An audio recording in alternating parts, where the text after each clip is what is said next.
आप में से बहुत लोग सोचते होंगे कि एनिमे तो सिर्फ बच्चों के लिए है, एनिमे तो सिर्फ कार्टून है। बट एक बात बताऊं, आज नेटफ्लिक्स, हॉटस्टार, यूट्यूब सब एनिमे के पीछे भाग रहे हैं और इसी वजह से एनिमे ने आज हॉलीवुड और बॉलीवुड को टक्कर देना चालू कर दिया है।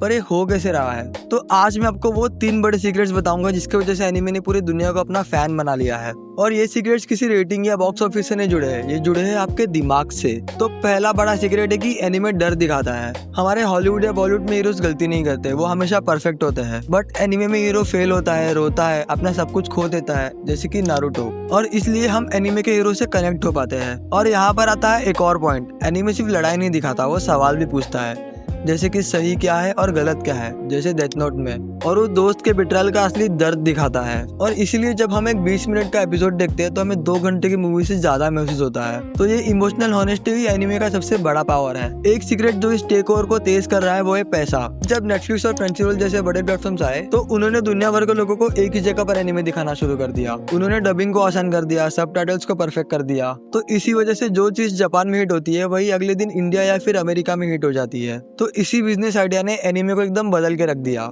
अब दूसरा बड़ा सीक्रेट है एनिमे की कंसिस्टेंसी। हमारी सुपर हीरो मूवीज में क्या होता है, हर 3 साल में हीरो चेंज, एक्टर चेंज और स्टोरी भी चेंज। और उसी तरफ एनिमे में 500 एपिसोड्स के बाद भी गोकू वही है, उसके एथिक्स वही है। और इसी वजह से फैंस का ट्रस्ट एनिमे पर बहुत ज्यादा है। मेन पॉइंट ये है कि हॉलीवुड ने एनिमे को लाइव एक्शन बनाने की कोशिश की, जैसे डेथ नोट या ड्रैगन बॉल, बट वो सब फेल हो गए क्योंकि वो फीलिंग्स नहीं पकड़ पाए।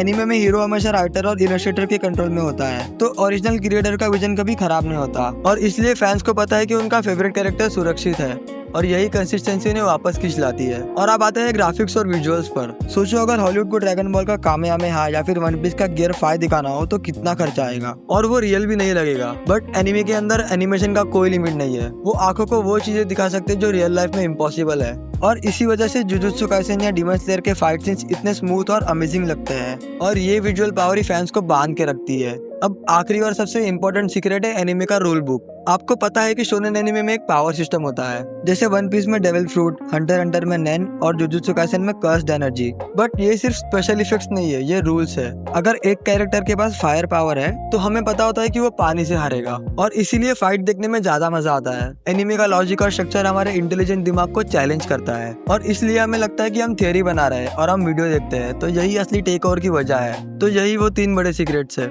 इमोशनल ऑनेस्टी, कैरेक्टर कंसिस्टेंसी और स्मार्ट पावर सिस्टम। और इसीलिए एनिमे सिर्फ एक ट्रेंड नहीं है, ये एक नया तरीका है कहानी सुनाने का, और इसीलिए इसने हॉलीवुड को भी पीछे छोड़ दिया है। तो अब ये फाइनल सवाल आपके लिए, वो कौन सा एनिमे था जिसने आपको एनिमे फैन बनाया? तो इसका नाम मुझे कमेंट सेक्शन में जरूर बताना, और अगर वीडियो पसंद आई हो तो लाइक एंड शेयर कर देना अपने फ्रेंड्स के साथ। तो अब मिलते हैं नेक्स्ट वीडियो में, तब तक के लिए सायोनारा।